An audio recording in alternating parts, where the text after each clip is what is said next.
Good morning पिला माने आज अध्याय समस्त को स्वागत आमे पाठ 2 रो कंटिन्यूएशन रे आज आमे पढिबा भारत शासन आईन 1919 कोन भारत शासन आईन 1919 1919 रे भारत रे की शासन आईन प्रचलन हेइतला सेटा पढिबा कोन कहूची इंग्लैंड रो वैदेशिक सचिव एडविन मॉन्टेगू वैदेशिक सचिव एडविन मॉन्टेगू भारत रो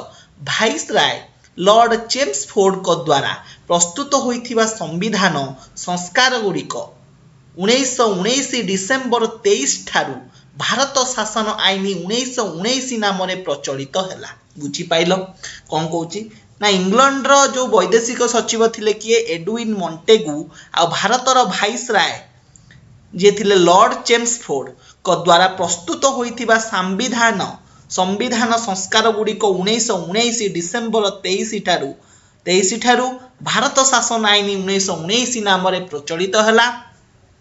यही आईन को मॉन्टेगू चेम्सफोर्ड संस्कार मध्य कहा जाए यही आईन को कौन कहा जाए ना मॉन्टेगू चेम्सफोर्ड संस्कार बोली कहा जाए एथिरे केतेक त्रुटि रहिथिला प्रथमतः वाइसराय और तांको कार्यकारी परिषद भारतीय संसद परिवर्ते ब्रिटिश मंत्रिमंडल निकटरे उत्तरदायी रहिले द्वितीयतः प्रादेशिक स्तर में दैत्य शासन क्षमता व्यवस्था अनुजाई राज्यपाल अधीन में रखा जाइथिबा विभाग गुड़िक ठारू अपेक्षाकृत कम गुरुत्वपूर्ण विभाग मंत्रिमंडल अधीन में रहिला तृतीयतः केंद्रीय और प्रादेशिक व्यवस्थापक सभार सभ्य मानकर पूर्वरु थिबा मुसलमान संप्रदायर व्यतीत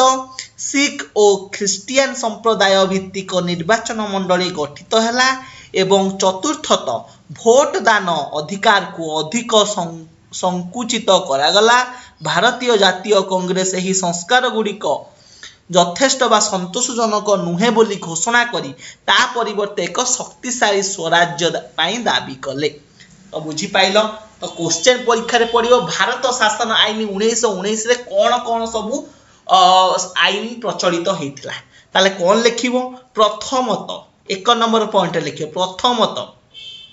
वाइसराय और तांको कार्यकारी परिषद भारतीय संसद परिवर्ते ब्रिटिश मंत्रिमंडल निकटरे उत्तरदायी रहिले एटा होची फर्स्ट पॉइंट द्वितीयतः प्रादेशिक स्तर में दैत्य शासन क्षमता व्यवस्था अनुजाई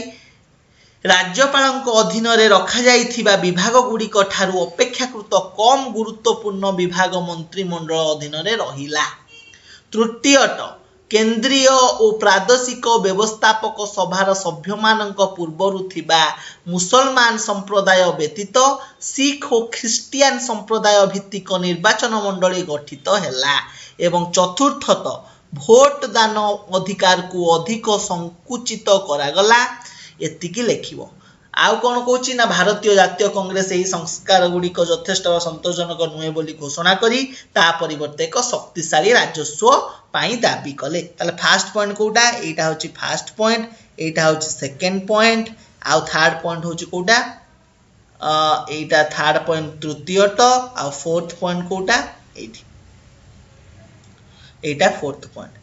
बुझी पाइलो एई चारटा पॉइंट लिखिबो सल्ला आउ किछि आवश्यकता नाही नेक्स्ट जीवा पाठ को नेक्स्ट कौन कहूँ Hunter committee report Hunter committee कौन जितेबाला हेइतिला घटना को घटना आम जो पढ़ी ये हंटर कमिटी विषय जितेबाला आमर खिलाफत आंदोलन होता से हंटर कमिटी गोटे होता है देख तदंत पाई नियुक्त हंटर कमिटी बरणी पक्षपातिता तथा भारतर मुसलमान मानकर तो हंटर कमिटी विषय टी पढ़ा आम कौन से हंटर कमिटी कार्य थिला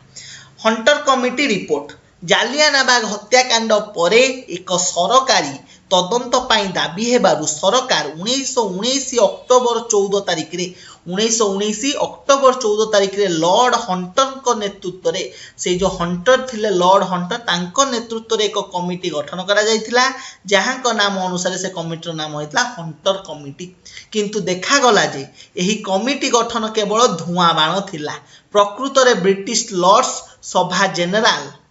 डायर को कार्य को अनुमोदन करथिला एवं तांको पाई ब्रिटिश जनसाधारण 30,000 पाउंड संग्रह करथिले। एहा जानिबा परे भारतीय माने अत्यंत क्षिप्त कले। 1920 मसीहा सेप्टेम्बर 4 रु 9 तारिख पर्यंत कलिकता ठारे कांग्रेस रे एक स्वतंत्र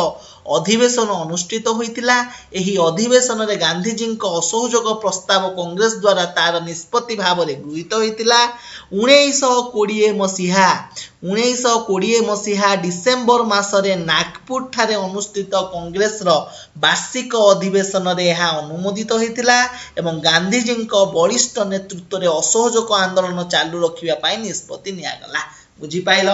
जेतबेले एमती सब घटना हला जनरल डायर को कार्य को अनुमोदन करिथिला किंबा से जो हंटर कमिटी जो गठन होइतला सेटा केवल नाम को मात्र थिला किंतु सब गुडा को ब्रिटिश लोकन को सपक्ष रे थिला। सेथि पई 1920 मसीहा सेप्टेम्बर 4 रु 9 तारिख पर्यंत कलिकता रे कांग्रेस रे एक अधिवेशन अनुष्ठित होइतिला जोथिरे डिसाइड हेतिला कि गांधीजी जोटा करिचंती असहयोग आंदोलन आह्वान करिचंती सेटा अनुमोदन हो जोटा होचे अनुमोदन हला को मासरे ना डिसेम्बर मासरे से 1920 मसीहा रे तापरे से असहयोग आंदोलन रो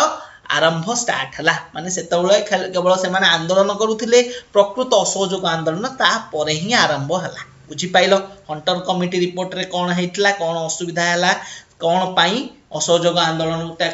पुणी चालू रहिला। बुझी पाइला एति जिंस तो आज क्लास से एतिकी नेक्स्ट क्लास से हम एई पाठ 2 रो कंटिन्यूएशन करिबा। धन्यवाद।